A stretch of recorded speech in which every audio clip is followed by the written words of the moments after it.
Everybody, I know we're waiting for people to join because I do try to start on time. So, again, this is closing out month one of our student success secrets. And this is the big one, you guys, the big one.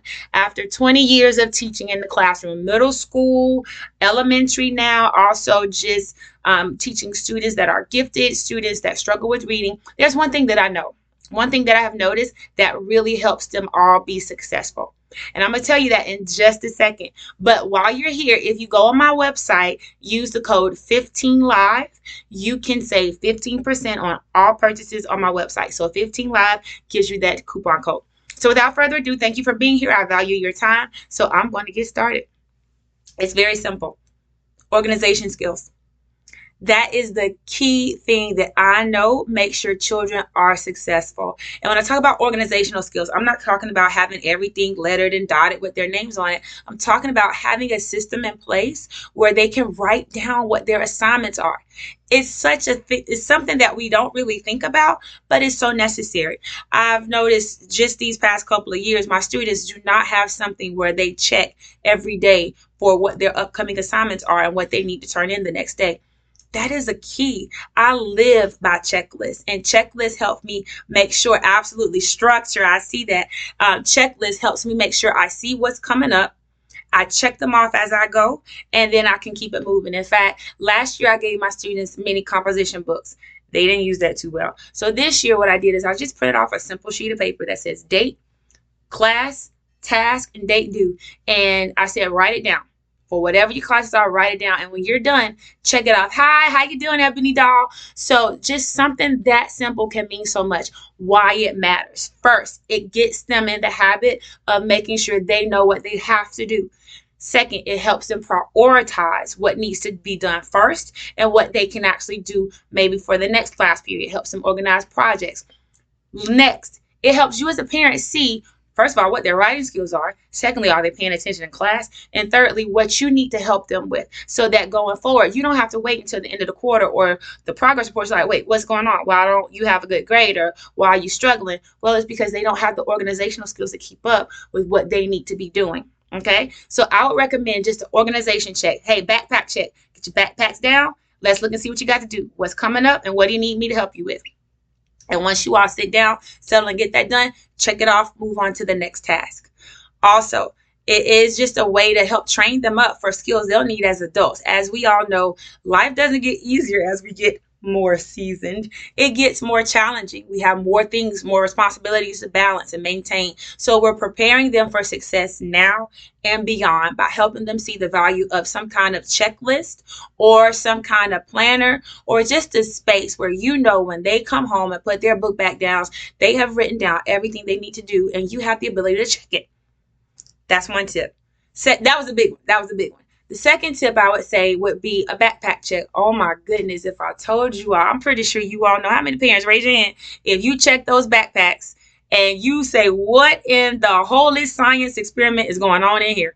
Okay, yeah, we see it too at school. We see it. When I say pull out a sheet of paper or pull out something, they're like, I don't know where it is. Let me unball all these things up. Everybody. So I'm teaching elementary school now. And now is the formative years where you develop those skills. Because by the time they get to middle and high school, the demands are so much more. Some students in elementary school do rotate between classes, and some stay with the same teacher the whole time. I'll tell you, the ones that rotate are at a better advantage than the ones that stay with the same teacher, because they're not getting that experience of having to manage multiple notebooks, multiple binders, and rotate and have their stuff ready and making sure they have done what's a priority for today and put off what they need to do for maybe next week.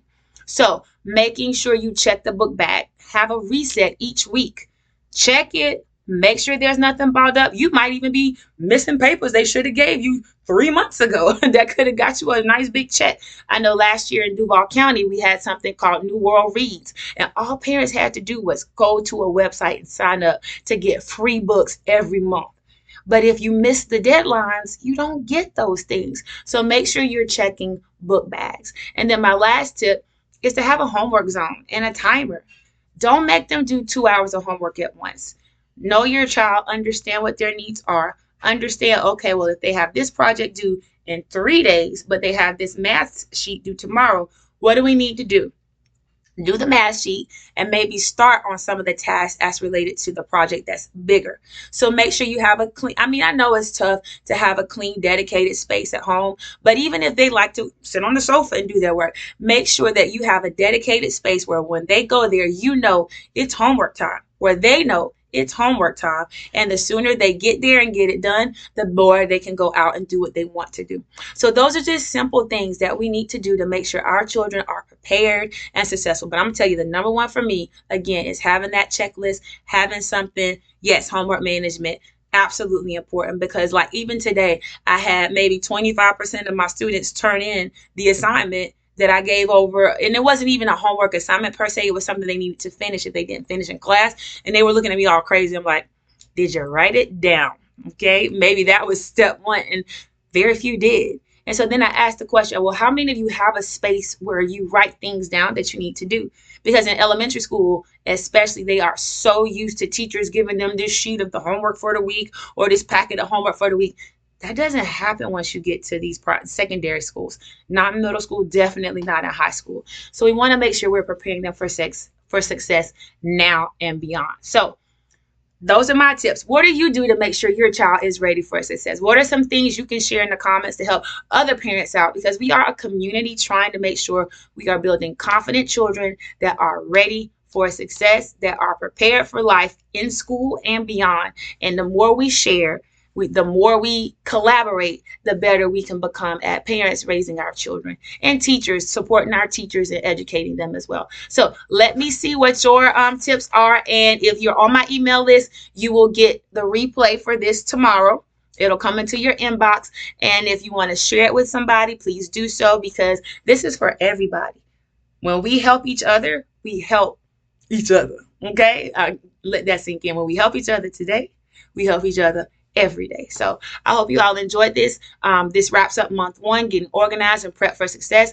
Next week, we're going to start month two, which is all about bullies, friendships, social and emotional needs. Okay. And our kickoff lesson is going to be on friends and bullying, how to help your children distinguish between the two. So thank y'all so much for being here. And I hope you all have a wonderful rest of your day. Take care. Bye.